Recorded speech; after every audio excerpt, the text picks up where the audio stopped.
নমস্কার, আমার ভুরিভোজ চ্যানেলে সকলকে স্বাগত জানাই। Welcome to my channel ভুরিভোজ।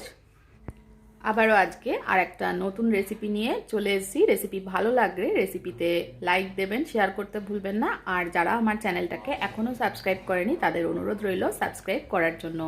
তো চলুন দেখে নিই আজকের রেসিপি।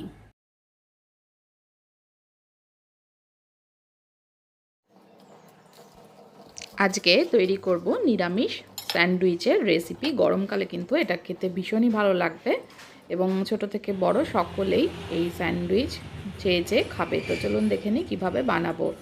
এখানে সবজির মধ্যে গাজর, ক্যাপসিকাম, বাঁধাকপি আর শসা নিয়েছি, আর জল ঝরানো দই নিয়েছি। দইয়ের জলটা, টক দইয়ের জলটা কিন্তু পুরো ঝরিয়ে নিতে হবে। ফ্রাইং প্যানে একটু মেল্টেড বাটার দিয়ে দিলাম। আপনারা বাটার না থাকলে ঘিও ব্যবহার করতে পারেন। এখানে বাঁধাকপির পাতা কুচিয়ে নিয়েছি ছোট ছোট টুকরো করে, স্কোয়ারের মতন টুকরো করে। গাজর কেটে নিয়েছি, ক্যাপসিকাম ছোট করে কেটে নিয়েছি, আর একটা শসা নিয়ে নিয়েছি ছোট ছোট করে টুকরো করে। এবার এই সমস্ত সবজিকে 3 মিনিট মতন আমি ফ্রাই করে নেব। খুব বেশি কিন্তু ফ্রাই করব না, 2.5 থেকে 3 মিনিট মতো এটা ফ্রাই করে নিতে হবে। 1 মিনিট পরে এর মধ্যে মিশিয়ে দিলাম সামান্য পরিমাণে একটু নুন দিয়ে এটাকে অল্প ভেজে নিতে হবে। এবার এর মধ্যে সামান্য পরিমাণে একটু চিনিও অ্যাড করে নেড়েচেড়ে নিচ্ছি। এবার জল ঝরানো টক দইটা মধ্যে মিশিয়ে দিচ্ছি। ছোটো চামচের 1 চামচ চিনিটাকে ভালো করে মিশিয়ে নেব। মনে রাখতে হবে টক দইয়ের জলটা কিন্তু সম্পূর্ণরূপে ছড়িয়ে ফেলতে হবে। টক দইয়ের একটুও কিন্তু জল থাকলে চলবে না। এবার এখানে আমি প্রেসার কুকারে একটা আলু সেদ্ধ করে নিয়েছি। একটা সিটি দিয়ে আলু সেদ্ধ করে নিয়ে এর খোসাগুলো ছাড়িয়ে নিচ্ছি। আলুটাকে খুব ভালো করে কিন্তু চটকে নিতে হবে, আলুর যাতে একটুও কোনো দানা না থাকে। চাইলে আপনারা এটা মিক্সিতেও একবার ঘুরিয়ে নিতে পারেন। আমি হাতের সাহায্যেই খুব ভালোভাবে এটাকে চটকে নেব। এর মধ্যে আমি দিয়ে দিচ্ছি গোলমরিচের গুঁড়ো, ছোটো চামচের 1 চামচ গোলমরিচ গুঁড়ো, সামান্য পরিমাণে একটু বাটার দিলাম, আর এর মধ্যে দিয়ে দেব সামান্য পরিমাণে একটু নুন। সমস্ত কিছু দিয়ে ভালোভাবে এটাকে আরও মাখিয়ে নেব। একদম সুন্দর করে পেস্ট করে মাখিয়ে নিতে হবে। আলু সেদ্ধটা মাখিয়ে অন্য একটা পাত্রে তুলে আবার এর মধ্যে দিয়ে দিলাম জল ঝরানো চিনি দেওয়া টক দইটা। এবার এটাকে ভালোভাবে একটু চামচ দিয়ে ফেটিয়ে নিতে হবে। দেখতেই পাচ্ছেন দইয়ে কিন্তু একটু জল নেই, এটা পুরো ক্রিমের মতন হয়ে গেছে। এর মধ্যে সামান্য পরিমাণে একটু গোলমরিচের গুঁড়ো মিশিয়ে নিলাম, আর যে সবজিগুলো ভেজে রেখেছিলাম সেটাকে একটু ঠান্ডা করে এর মধ্যে দইয়ের মধ্যে মিশিয়ে নিচ্ছি।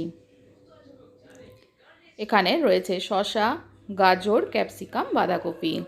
আপনাদের কাছে যে সবজি থাকবে সেটা দিয়েই কিন্তু এটা তৈরি করে নিতে পারেন। এবার ভালোভাবে দইয়ের সাথে ভাজা সবজিগুলোকে মিশিয়ে নিচ্ছি। মনে রাখবেন সবজিটাকে কিন্তু একটু ঠান্ডা করে দইয়ের মধ্যে মিশিয়ে নিতে হবে। এটা কিন্তু ভীষণ হেলদি এবং খেতেও কিন্তু ভীষণ ভালো হয়। আর এর মধ্যে দিয়ে দিলাম লঙ্কা কুচোনো। যেহেতু আমি গোলমরিচের গুঁড়ো দিয়েছি তাই অল্প পরিমাণে কাঁচা লঙ্কা কুচি দিলাম। এবার একটা পাউরুটি নিয়ে নিয়েছি। আমি এখানে ব্রাউন ব্রেড ব্যবহার করেছি, আপনারা যে কোনো ব্রেড দিয়ে এটা করতে পারেন। এর মধ্যে টমেটো চিলি সস দিয়ে দিলাম, ভালো করে ছড়িয়ে দিলাম, আর আলু সেদ্ধটাকে গোল করে নিয়ে হাতের সাহায্যে এইভাবে একটু চেপে দিচ্ছি। এবার আমি এর মধ্যে দিয়ে দিচ্ছি গোল করে কেটে রাখা শসা আর টমেটো। এই রেসিপিটা যদি সম্পূর্ণ নিরামিষ না খেতে চান এর মধ্যে কিন্তু পেঁয়াজ কুচিও অ্যাড করতে পারেন। আমি এটা যেহেতু সম্পূর্ণ নিরামিষভাবে তৈরি করছি তার জন্য এখানে পেঁয়াজ কুচি অ্যাড করিনি। শসা আর টমেটোর ওপর দিয়ে দিলাম দই দিয়ে মাখানো যে সবজি মাখাটা ছিল সেটা দিয়ে দিলাম।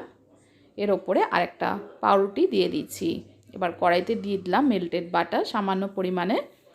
বাটারটাকে কড়াইয়ের চারিদিকে ভালো করে ছড়িয়ে কড়াইটাকে কিন্তু ভালো করে গরম করে নিতে হবে। এবার ফ্লেমটা কমিয়ে দিয়ে একটা স্যান্ডউইচ দিয়ে দিলাম।